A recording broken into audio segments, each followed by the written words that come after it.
আহাৰ বুলি কোৱা হয় ইংলিছত কমপ্লিমেন্টাৰী ফিডিং বুলি কয় আৰু এটো 5 ফিংগাৰৰ ৰুল এটা আছে গতিকে 6 মাহলৈকে মাকৰ গাখীৰটো ইনসুলিনাই খাই আছে এতিয়া 6 মাহৰ পিছৰ পৰা মাতৃ দুগ্ধৰ লগতে অন্যান্য সামগ্ৰীবিলাকো এয়া দেখিছা নহয় এনেকুৱা ধৰণৰ সামগ্ৰীবিলাক খোৱাব লাগিব মানে মাকৰ গাখীৰে সম্পূৰ্ণ এতিয়া তাই পেটটো নভৰিব গতিকে এতিয়া মানে কি খিচিৰি বনালে খিচিৰিৰ লগত কিছুমান বস্তু পৰিপূৰক আহাৰ খোৱাব লাগিব আমাৰ এতিয়া অংগনবাড়ীত মানে আমি এটা কথা শিকাই দিওঁ 5 আঙুলিৰ 5 ফিংগাৰ্স মানে ৰুল এটা আছে এক আঙুলি মানে হৈছে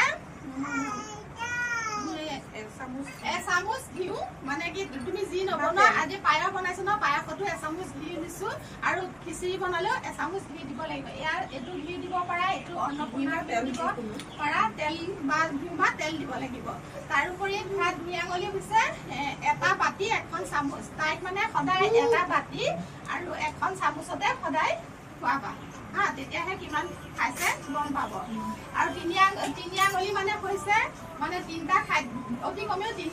3বাৰ খোৱাব লাগিব গম পাইছা না 3বাৰকে যেদিন বেছি খায় তেতিয়াও খোৱাব পাৰিবা কিন্তু অতি কমেও 3বাৰ খোৱাব লাগিব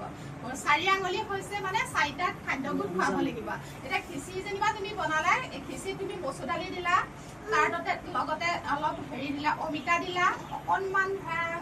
আলু দিলা মানে এডাল লেচাই মাছ দিলা আৰু ধৰা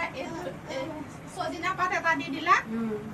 এয়া 4টা গুড হল নহয় এয়া তুমি খিচিৰি বনালা তেনেকে দিলা পায়স বনালা তুমি ধৰা গাখীৰ দিলা জহা চাউল অকমান দিলা তাৰপিছত খিচমিচ দিলা বাদাম দিলা ইলাচি দিলা ঘি দিলা একেবেটাও হল নহয় ন অকল গাখীৰ আৰু হেৰিয়ে দিলেওতো নহব গতিকে সবতে মানে অকন কিবা এটা দিব লাগিব আৰু ধৰা কল এদিনত এটা বা অকনমান কল খাব পাৰা আৰু ধৰা ফলমূল ডেইলি এটাকৈ হলেও ফলমূল দিবই লাগিব গম পাইছে নে অকমান যিমান যদি খাও কিন্তু ফলমূল দিবই লাগিব আৰু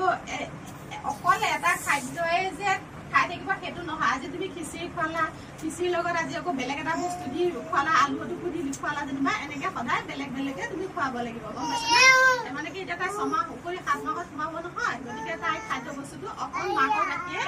মানে ভাল নহব মানে কি গুণ নুগুচিব গতিকে তুমি এইখিনি সদায় কৰিবলৈ চেষ্টা কৰিবা আৰু নিমখটো দিবই লাগিব আইডিনচল নিমখ খোৱাবা তাৰোপৰি মানে আঙুৰৰ ৰসো খুৱাব পাৰিবা এচামুচ হলেও তুমি আঙুৰৰ ৰস খুৱাবা এনেদৰে খুৱাই যাবা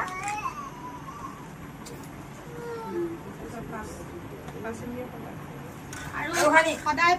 5 ইন্দ্ৰিয় সজাগ কৰি পেলাই সদায় 5 ইন্দ্ৰিয় সজাগ কৰি খোৱাবা লোৱা শিশুটো যদি শুই